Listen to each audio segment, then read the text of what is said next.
Kai's body reacted before his thoughts did. The moment the tall man smiled, the ember beneath his ribs pulled inward. The warmth did not vanish, but it curled tight around itself, leaving the rest of him cold. The tea in his hands trembled hard enough to ripple against the cup. 3 people had entered the bookstore. They did not storm in. They did not raise their voices. They moved slowly, almost politely, with the calm certainty of people who expected the room to make space for them. That was what frightened Kai most. The tall man wore a charcoal coat over dark clothing with no visible markings. His hair was tied loosely behind his head, and his expression might have passed for friendly if not for the stillness in his eyes. The woman beside him looked a few years older than Kai, short black hair tucked behind one ear lined with silver rings. Her gaze swept across the shop once, bored until it landed on him. The third stayed near the entrance, broad-shouldered and silent, hands resting in his coat pockets. All 3 looked human. The problem was that nothing about them broke the rules of the room. They did not carry obvious weapons. They did not wear robes or masks or anything that would have made fear simple. If a normal customer had wandered in behind them, they might have assumed this was only an awkward meeting between people who already knew each other. Kai was beginning to understand that danger could look like manners. The tall man's smile held exactly the right amount of warmth and no more. The woman with silver rings stood with one shoulder angled toward the exit, as if she had already mapped every line of retreat. The broad-shouldered man did not look around because he did not need to. His stillness made the shelves, the kettle, even the air seem busier by comparison. Kai was beginning to understand that human was not the same as safe. The system pulsed at the edge of his sight. Warning. Unknown spiritual signatures. Threat assessment unavailable. Kai tightened his grip on the cup. The tall man approached the tea area without hurry. Lena did not tell him to stop. She only stood beside the low table with one hand resting lightly on the wooden box she had brought from the back room. "Lena," the man said. "Day. You look tired. You look unwelcome." The woman with silver rings sighed. "Can anyone in this district greet people normally?" "No," Lena and Day said at the same time. For half a second, the tension loosened. Then Day's gaze returned to Kai. "And this must be the reason Elder Shen decided to make trouble before lunch." Kai's pulse kicked. "You know him." "Everyone knows Shen. Most people wish they knew him less." Day smiled, then lowered himself onto the cushion across from Kai as if he had been invited. "My name is Day Hyun." Kai glanced at Lena. She gave the smallest shake of her head. "Not danger, exactly. Warning." So Kai said nothing. Day noticed. "Good. Someone told you not to answer too quickly." "You just did," Kai said before he could stop himself. The woman snorted. Day's smile widened a little. "Fair." Lena's eyes flicked toward Kai, not quite approval and not quite annoyance. The look helped more than it should have. Day folded his hands on the table. "You're newly awakened." Kai looked down at the tea. "People keep saying that. Because you are leaking chi badly enough to be felt from the street." The ember flickered. Day's attention sharpened. Lena spoke before he could. "Careful. I was only observing." "You observe with teeth." The woman with silver rings leaned against a shelf. "He's not wrong, though. The boy is glowing like a cracked lantern." Kai's face warmed. He hated how quickly humiliation could survive terror. "Can everyone here feel that?" he asked. The broad-shouldered man near the door answered for the first time. "Everyone trained." His voice was low and flat. "Not unkind. Not kind either."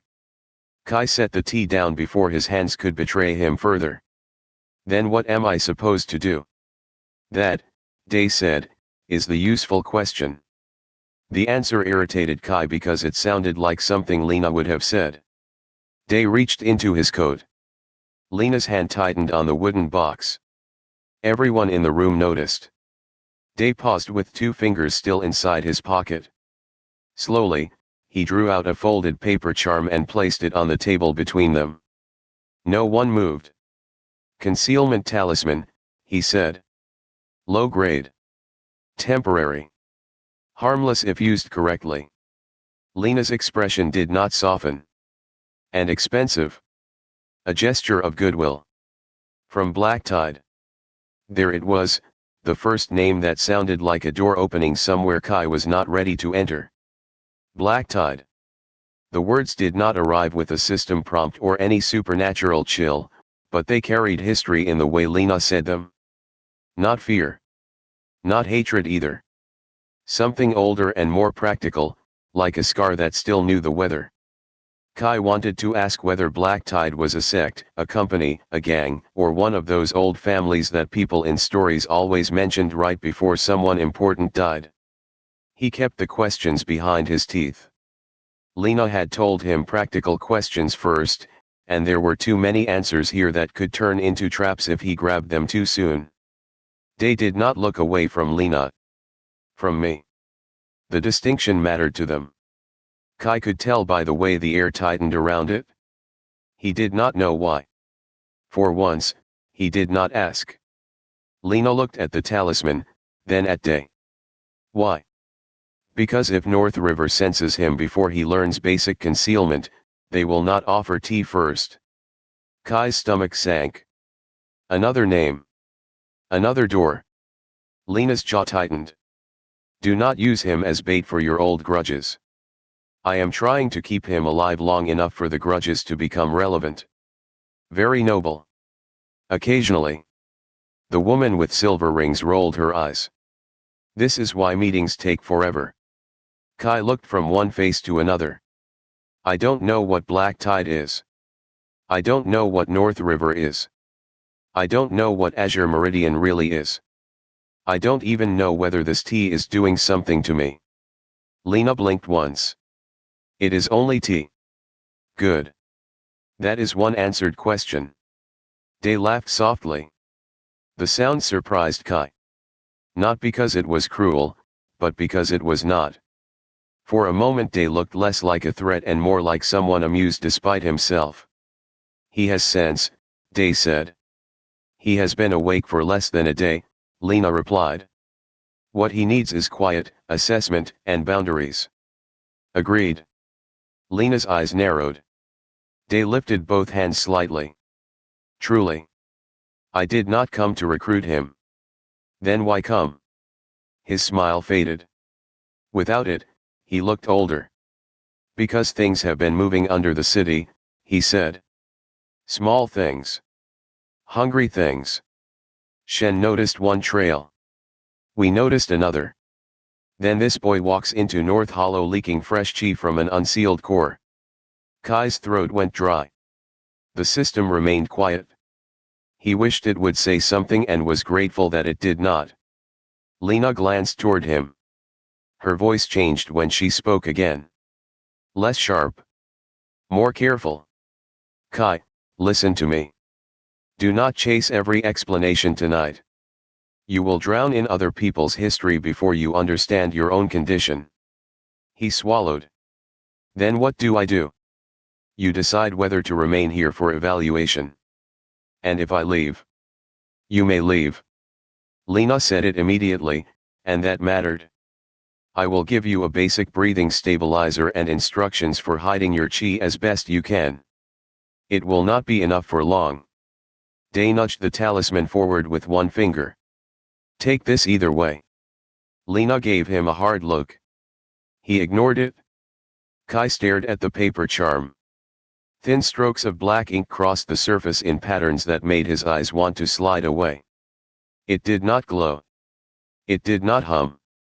It looked like something that should cost $2 at a festival stall. Still, the ember leaned toward it. Why help me? Kai asked. Day's answer came after a pause. Because someone helped me too late. The room went quiet. Day looked down at the talisman while the silence stretched. For the first time since he entered, his posture lost its polish. Only a little. Enough for Kai to see that the line had not been prepared for effect. Whatever memory sat behind it had not been brought out to impress him. That made the offer harder to distrust and no easier to accept. Even the woman with silver rings stopped looking bored. Lena did not soften, but she stopped arguing. Kai looked down at his hands. They were still trembling.